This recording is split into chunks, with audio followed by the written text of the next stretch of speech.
Good morning students. नमस्कार सबको। सुबह की ठंड बहुत पड़ रही है और बहुत बचा के रहने की ज़रूरत है इस समय ठंड में। ऑफलाइन क्लासेस में बच्चों हम लोगों ने पढ़ाई की थी B1, B2, B3 water soluble vitamins की और विटामिन सी की। B6 से लेकर B12 तक हम लोग का रह गया था बाकी, तो अब हम लोग उसकी चर्चा करेंगे, उस पर फोकस करेंगे। Vitamin B5 pantothenic acid.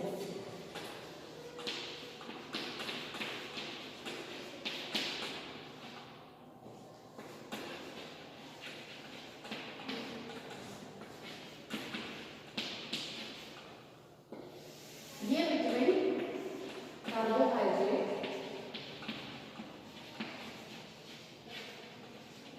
और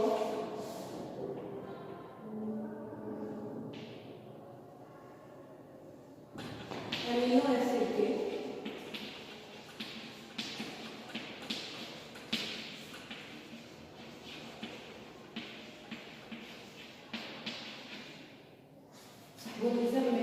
मेटाबॉलिज्म में प्रिकर्सर की भांति काम करता है। Vitamin B5 pantothenic acid, carbohydrate और एमिनो एसिड के मेटाबॉलिज्म में प्रिकर्सर की भांति कार्य करता है। यानी ये एसिड कोएंजाइम्स का निर्माण करता है, जिसके कारण कार्बोहाइड्रेट और एमिनो एसिड यानी प्रोटीन का मेटाबॉलिज्म हो पाना संभव होता है। अब इनकी अधिकता, इनके कमी का असर देखते हैं शरीर में। ये हो गया होगा समझ आप लोगों का।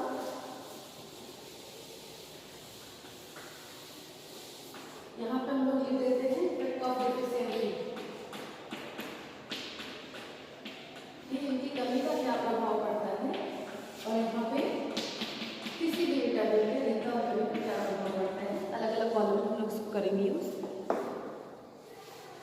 क्या क्या समस्याएं आती हैं विटामिन B5 के कमी में? ऐसे तो विटामिन B5 की जो कमी होती है बहुत रेयर होती है। जितनी चीज़ें हम लोग दाल खाते हैं, सब्जियां खाते हैं, फल खाते हैं, उनसे ये कमी पूरी हो जाती है। लेकिन फिर भी अगर किसी कारण से कमी रह जाती है विटामिन B5 की, तो उसका असर इस प्रकार से पड़ता है। फटीग, शरीर में थकान नहीं होती है, डिप्रेशन,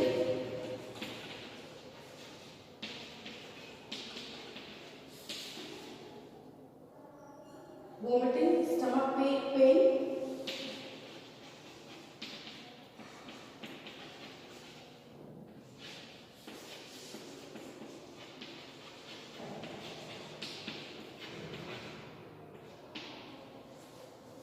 इस तरह की समस्याएं जो है वो विटामिन B5 के कारण लगी रहती हैं। बर्निंग फिट, पैरों में जलन बनी रहती है।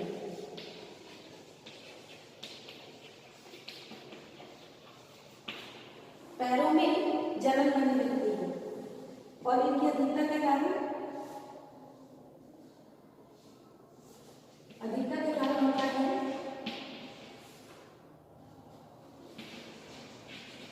डायरिया और increase in the risk of bleeding.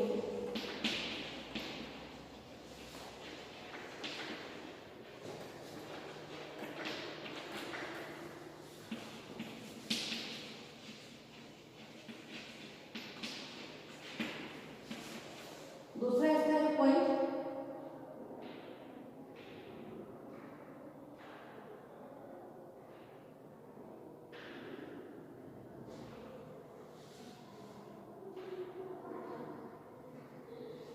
if vitamin B taken by a supplement, if vitamin B5 taken by supplements, then तब क्या होगा? It can cause an imbalance in the vitamin B.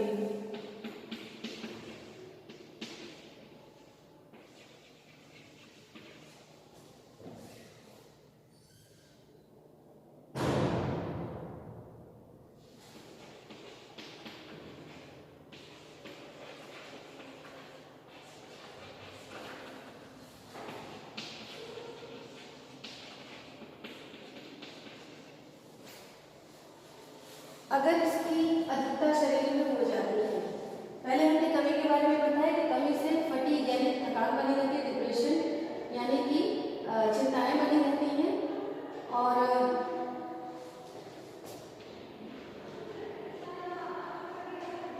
Vomiting की tendency आती है, मिचली जैसी आती है, stomach pain पेट में दर्द होता है, और बर्निंग फिट पैरों में के तलवों में जलन फील होती है। इसके बाद नेक्स्ट हम एक्सेस पे आ जाते हैं। एक्सेस में क्या क्या प्रॉब्लम आती है? Diarrhoea and increase the risk of bleeding. Internal bleeding होने की संभावना बढ़ जाती है। डायरिया की कंडीशन यानी जरूरत से ज्यादा वोमिटिंग, लूज मोशंस भी हो सकते हैं उसमें। और नेक्स्ट है इसमें if vitamin be taken by supplements, अगर विटामिन B5 को कम हो जाने पर सप्लीमेंट के थ्रू अगर लिया जाता है तो उसका क्या दुष्प्रभाव पड़ता है?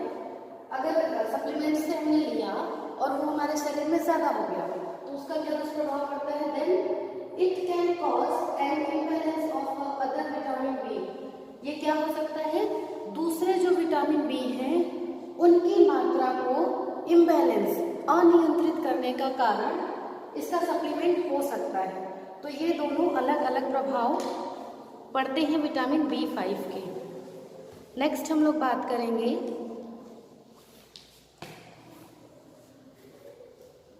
एक जो कॉमन चीज हमने आपको बताई थी कि विटामिन बी कॉम्प्लेक्स से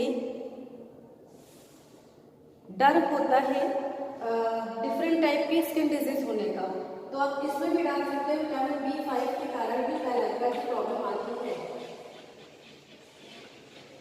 यानी इसके कारण भी त्वचा शुष्क और शल्कीय हो जाती है और स्किन संबंधी समस्याएं आती हैं। नेक्स्ट हमारे है विटामिन B6 पायरिडॉक्सिन।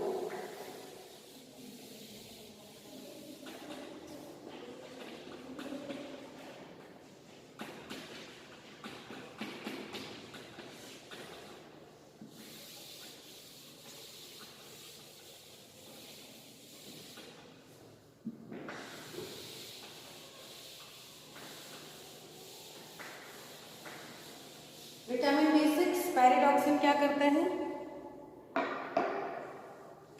ये फॉस्फोराइलेटेड पायरिडॉक्सल के रूप में कार्य करते हैं।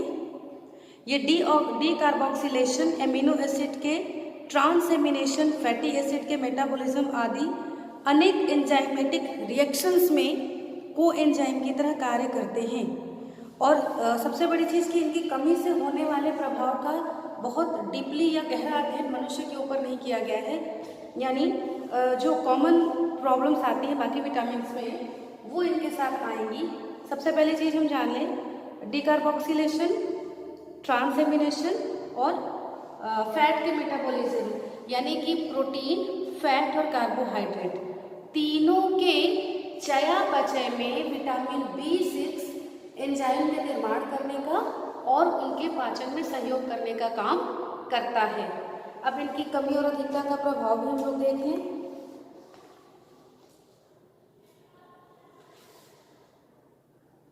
B6 की कमी के कारण डर्मेटाइटिस विथ चेलोसिस, ग्लोसाइटिस और वीकेंड इम्यून सिस्टम। डर्मेटाइटिस यानी स्किन की समस्या, चेलोसिस यानी होठों के फटने की समस्या और वीकेंड इम्यून सिस्टम। नेक्स्ट है वीकेंड इम्यून फंक्शन।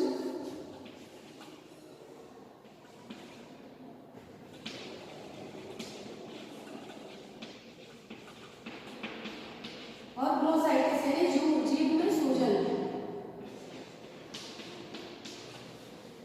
बहुत अधिक अध्ययन नहीं हुआ है लेकिन ये 4 सिम्टम दिखाई देते हैं विटामिन B6 से कम होने पर। डर्मेटाइटिस यानी स्किन से संबंधित, चेलोसिस यानी लिप्स फटने से, वीकेंड इम्यून सिस्टम यानी जो हमारी रोग प्रतिरोधक क्षमता होती है उसको छीण कर देता है अगर ये लंबे समय तक शरीर में कम हो जाता है तो।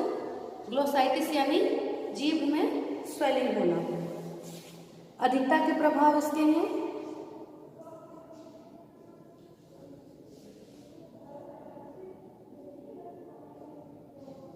Skin patches,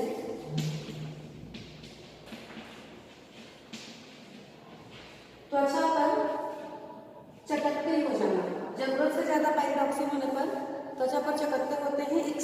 sunlight, extreme sensitivity to sunlight.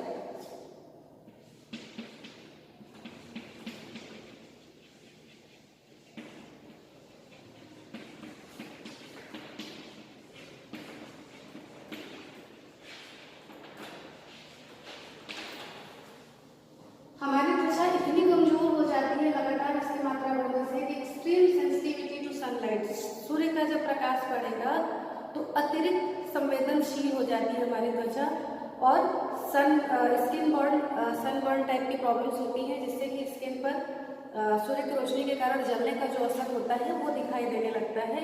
और इसके बाद एक और प्रभाव है हार्ट बर्न का।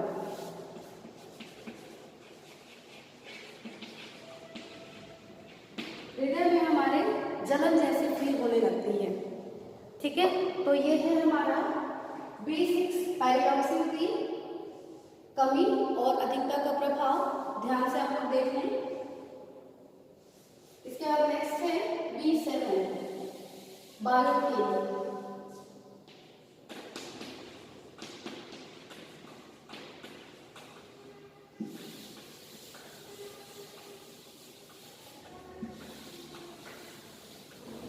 Vitamin B7 biotin. बायोटिन हमारे शरीर में क्या काम करता है?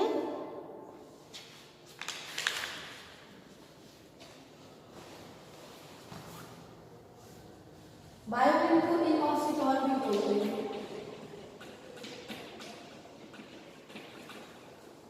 ये हमारे शरीर में क्या काम करते हैं?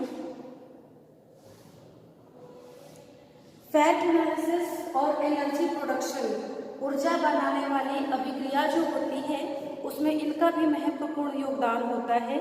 इनके सोर्सेस क्या क्या होते हैं? चॉकलेट यानी जो कोको पाउडर होता है उनमें ये पाए जाते हैं। इसके अलावा अंडा है, ईस्ट यानी जो खमीर होता है, और जानवर का जो ऑर्गन कट में लीवर का कट होता है उनमें ये प्रचुर मात्रा में पाए जाते हैं। इनकी कमी के प्रभाव क्या हैं?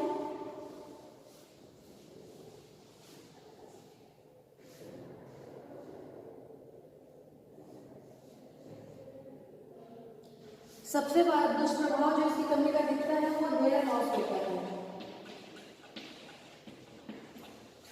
स्किन संबंधी प्रॉब्लम एक कॉमन प्रॉब्लम है जो सबके में होती है। बालों का झड़ना यानी हेयर लॉस, पेशियों का कमजोर होना,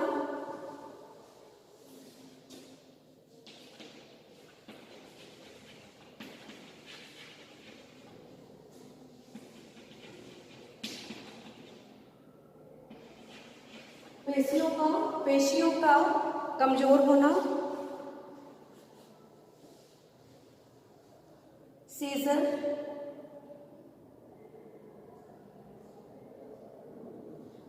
इसके लिए red rash around,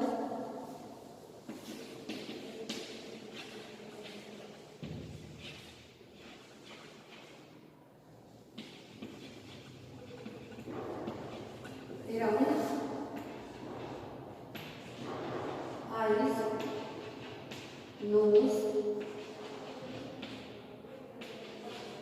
mouth and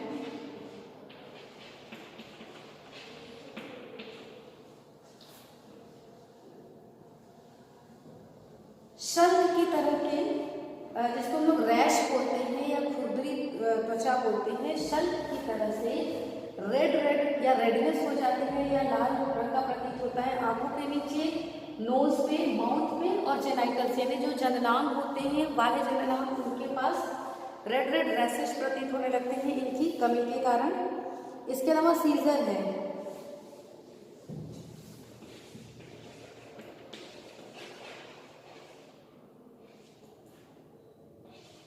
लंबे समय तक इनका अभाव रहने पर झटके आने लगते हैं शरीर में, यानी ब्रेन से संबंधित समस्या होती है। जैसे आप लोग समझते होंगे मिर्गी के दौरे पड़ना, इस तरह की प्रॉब्लम इनके में होने लगती है। और रेयर टॉक्सिसिटी होती है इनकी, यानी शरीर में इनकी अधिकता बहुत कम होती है, इसलिए अधिकता का कोई विशेष प्रभाव आपको देखने को इसमें नहीं मिलेगा। तो ये आप लोग देख सकते हैं hair loss, muscular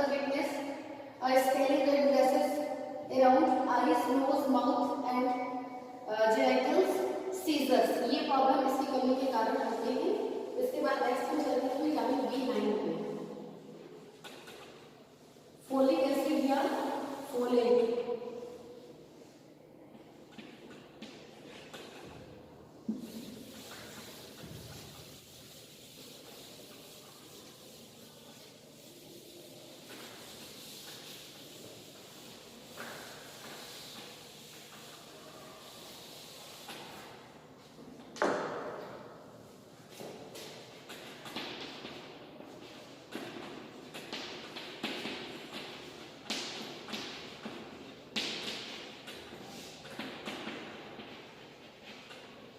folic acid या फोलेट जैसा कि नाम से ही क्लियर है,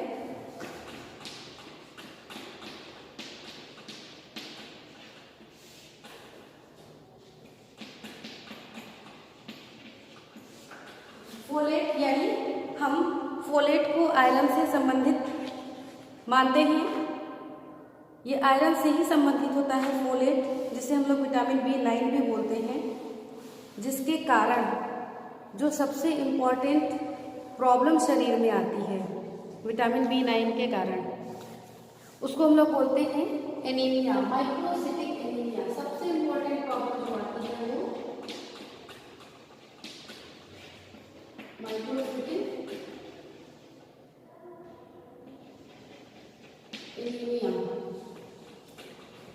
ये जितने भी विटामिन हैं, ये सब जो है वो पाचन संबंधी अभिक्रियाओं में अपना विशेष भूमिका निभाते हैं।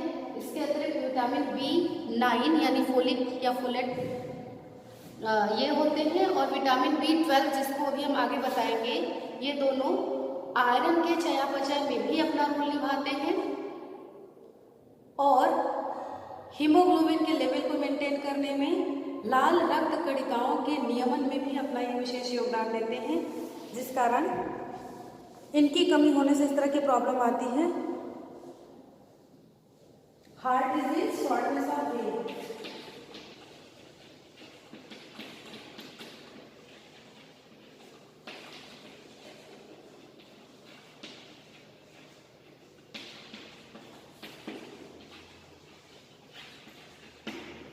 ये इनके कमी के प्रभाव में माइक्रोसिटिक एनीमिया का मतलब होता है कि जो आरबीसी की साइज होती है, जब विटामिन B9 की कमी होती है तो वो साइज और कम हो जाती है और छोटी हो जाती है, और जितने भी कण होते हैं सब वो एक समान हो जाते हैं। जैसे आरबीसी की साइज कुछ बहुत छोटी होगी, कुछ बड़ी होगी, कुछ ओवल शेप की होगी, कुछ बिल्कुल राउंड होगी, कुछ हल्का सा ऐसे ओवल शेप की होगी। तो ये जो होता है इसमें परिवर्तन होने लगता है, सब बिल्कुल एक समान होने लगती है, साइज और आकार बिल्कुल एक समान और छोटी हो जाती है। और ऐसा होने के कारण और मात्रा भी इनकी घटती है। ऐसा होने के कारण, चूंकि आरबीसी के कारण हीमोग्लोबिन मेंटेन होता है, और हीमोग्लोबिन मेंटेन होने से हमारे शरीर में ऑक्सीजन जाता है और कार्बन डाइऑक्साइड निकलता है।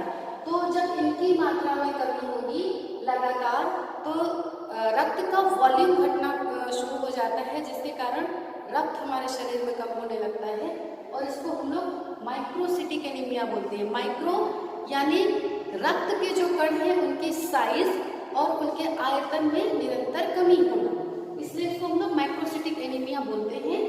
हार्ट डिजीज और शॉर्टनेस ऑफ ब्रीथ। हम श्वसन क्रिया तभी आसानी से कर पाते हैं जब हमारे शरीर में पर्याप्त हीमोग्लोबिन होता है, जो ऑक्सीजन को इन और कार्बन डाइऑक्साइड को आउट करने का काम करता है। अगर उसमें कहीं भी कमी आ जाती है तो शरीर में थकान बढ़ती है, जिसके कारण सांस फूलनी शुरू हो जाती है, क्योंकि ऑक्सीजन का जो कंजम्पशन हमारे शरीर में होना चाहिए वो प्रॉपर नहीं हो पाता है। हार्ट डिजीज जब ये कम होगा, शॉर्टनेस ऑफ ब्रीथ होगा, तो हार्ट पे पंपिंग में भी असर पड़ेगा, जिसके कारण हृदय से संबंधित समस्या उत्पन्न हो सकती है। इसके बाद है इसकी अधिकता का प्रभाव। अधिकता में भी कुछ ऐसे प्रॉब्लम है, और स्ट्रोक का मतलब होता है कि हृदय में बहुत ज़्यादा पेन होना, और वो पेन जैसे लेफ्ट साइड में हमारा हार्ट होता है, स्ट्रोक जब भी आता है तो जब दर्द पूरा बढ़ता है तो लेफ्ट वाला पोर्शन पहले इफेक्टेड होता है, हार्ट, कंधा, अपर बॉडी, लोअर बॉडी। ये बहुत ज़्यादा पेनफुल हो जाता है, जिसको बर्दाश्त करना मुश्किल होता है।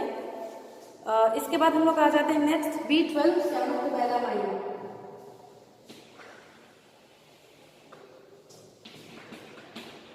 विटामिन B12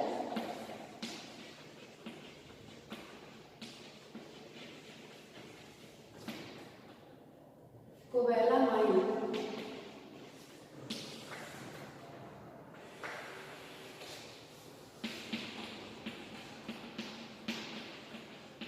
डेफिशिएंसी और एक्सेस। विटामिन B12 की कमी से भी एनीमिया होता है।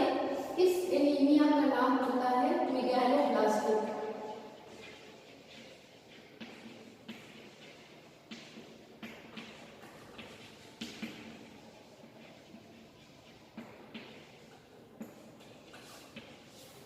विटामिन B12 की कमी से एनीमिया होता है, इसको बोलते हैं मेगालोब्लास्टिक एनीमिया।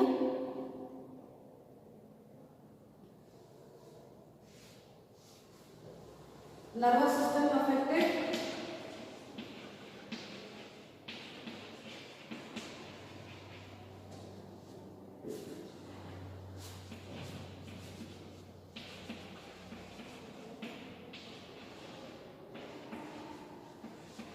और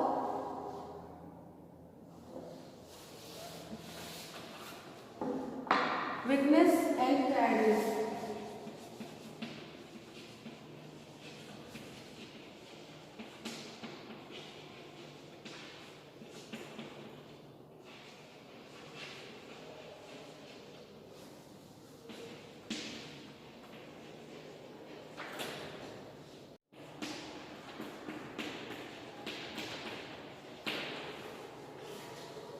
जैसे उसमें रक्त का वॉल्यूम घटने लगता है और संख्या कम छोटी होने लगती है, तो वो माइक्रो में आ जाता है। और विटामिन B12 मेगालोब्लास्टिक एनीमिया में रक्त की मात्रा कम होने लगती है इसके अभाव में, और इसमें संख्या का कोई फर्क नहीं पड़ता। इसमें संख्या का कोई फर्क नहीं पड़ता है। फर्क क्या पड़ता है, हमारे रक्त में बिलीरुबिन कणिकाएं पाई जाती हैं जिनकी मात्रा हमारे शरीर में निर्धारित होती है। जैसे हम लोग कहते हैं जब हमें जॉन्डिस की प्रॉब्लम होती है तो बिलीरुबिन अतिरिक्त मात्रा में बढ़ जाती है, जिसके कारण रक्त हल्का पीला होने लगता है। तो बिलीरुबिन की मात्रा का बढ़ना, इसका घटना, ये धीरे धीरे कहीं ना कहीं शरीर को एनीमिक बना देता है। लंबे समय तक ये प्रक्रिया रहने पे शरीर हमारा एनीमिक हो जाता है, यानी रक्ताल्पता, हिंदी में इसको बोलते हैं रक्ताल्पता।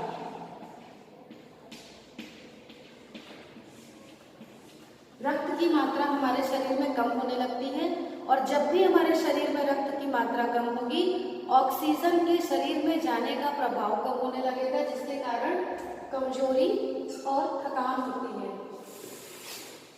और इस कमजोरी और थकान को दूर करने के लिए हमको विटामिन B12 एक्सेस मात्रा में लेना होता है। जनरली क्या होता है कि हम जिन चीज़ों को खाते पीते हैं उनके कारण ही ये कमी हमारी पूरी हो जाती है। जैसे हम दाल खाते हैं, सब्जियां खाते हैं, फल खाते हैं, इनसे हमारी प्रॉब्लम्स पूरी हो जाती हैं। लेकिन अगर इनकी मात्रा हम कम लेते हैं, सीजनल फल नहीं खा रहे हैं, सीजनल सब्जियां नहीं खा रहे हैं, जंक फूड लगातार लेते जा रहे हैं, प्रॉपर हमको ये नहीं मिल पा रहा है, तो इनकी कमी से ये सारी समस्याएं हमारे सामने आ रही। नर्वस सिस्टम अफेक्टेड, यानी जो हमारे तंत्रिका तंत्र हैं उन पर भी अफेक्ट पड़ता है, याददाश्त कमजोर होती है, याद करने की क्षमता में हमारे कमी आती है। वीकनेस एंड टायर्डनेस, क्योंकि जब रक्त की मात्रा घटेगी, ऑक्सीजन लेवल हमारे शरीर का डाउन होगा, तो शरीर में कमजोरी हमारी बनी रहेगी। विटामिन B12, ठीक है, तो ये सबको क्लियर हुआ। बाकी ये जो है वो नॉनवेज यानी जंतु जगत से भी हमें प्राप्त होते हैं और वनस्पति जगत से भी हमें प्राप्त होते हैं। तो स्टूडेंट्स, चूँकि बाकी सारे चैप्टर्स में चैप्टर कंप्लीट होने के बाद उनके फंक्शन और कमी और अधिकता का प्रभाव हम अध्ययन करते थे, विटामिन वाले चैप्टर में हम लोग साथ साथ इसका अध्ययन करते चले हैं, तो अलग से उसको बताने की आवश्यकता मुझे लगता है कि नहीं है। आप पढ़ के देखिएगा, अगर आपको समझ में नहीं आता है या कहीं कोई प्रॉब्लम होती है, तो जो हमारे ऑफलाइन क्लासेस है जिसमें हम क्लास शुरू करने से पहले एक शॉर्ट रिवीजन का काम करते हैं हम लोग, अपने ऑनलाइन क्लासेस का डिस्कशन 5 मिनट 10 मिनट का करते हैं ऑफलाइन क्लासेस में, फिर उसमें हम लोग डिस्कस कर लेंगे कि इसमें क्या चीज़ें हमको समझ में आई और क्या हमको नहीं आई। ठीक है, तो आपका ये चैप्टर आज यहाँ कंप्लीट होता है। नेक्स्ट हम लोग ऑफलाइन क्लास में डिस्कस कर लेंगे students. Okay, thank you, enjoy winters, safe and cool.